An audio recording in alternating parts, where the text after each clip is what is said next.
અમેરિકાના વિઝા જોઈએ છે કે પછી ગ્રીન કાર્ડ જોઈએ છે? બેમાંથી કોઈ પણ જોતું હોય, અમેરિકાએ હવે નિયમોમાં ચેન્જીસ કરી નાખ્યા છે. હવે અમેરિકા તમારે સોશિયલ મીડિયા જોશે.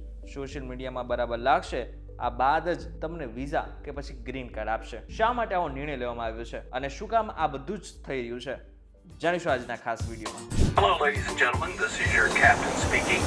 We'll be landing in the airport in just a few minutes.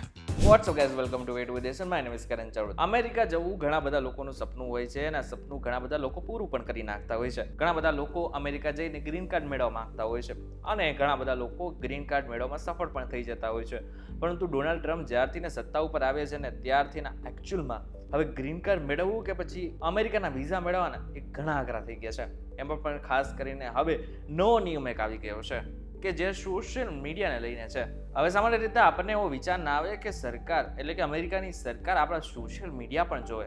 તો હા, હવે આગળના સમયમાં સોશિયલ મીડિયા પણ અમેરિકાની સરકાર જોશે અને એ બાદ નિર્ણય લેશે કે તમને વિઝા આપવા કે નહીં, તમારું ગ્રીન કાર્ડ પાસ કરવું કે નહીં. USCIS દ્વારા જાહેર કરાયેલા નિયમ અનુસાર જે લોકો યુએસમાં કાયમી વસવાટ માટે અરજીઓ કરે છે એટલે કે ગ્રીન કાર્ડ માટે, આની સાથે સાથે વિઝા, સ્ટુડન્ટ વિઝા માટે અપ્લાય કરે છે, તેમના સોશિયલ મીડિયા હેન્ડલ્સને સ્કેન કરશે. જો એવી કોઈ પોસ્ટ હશે જેમાં આતંકવાદ, હિંસા, યહૂદી વિરોધી વિચારોની હિમાયત હશે તો અરજી તરત જ રદ કરી નાખવામાં આવશે. હવે આની અસર જે ખાસ કરીને ભારતના મિડલ ઇસ્ટ લોકો જેટલા પણ છે અને આની સાથે સાથે વિદેશમાં રહેતા જેટલા પણ સ્ટુડન્ટ છે જેમના આગળનું સપનું અમેરિકામાં ભણવું છે, એ બધા જ લોકોને આની અસર થવાની છે. USCIS ખાસ કરીને હમાસ, હિઝબુલ્લા, પેલેસ્ટીન ઇસ્લામિક જિહાદ જેવા આતંકવાદી સંગઠનો વિશેની પોસ્ટ પર નજર રાખી રહ્યા છે.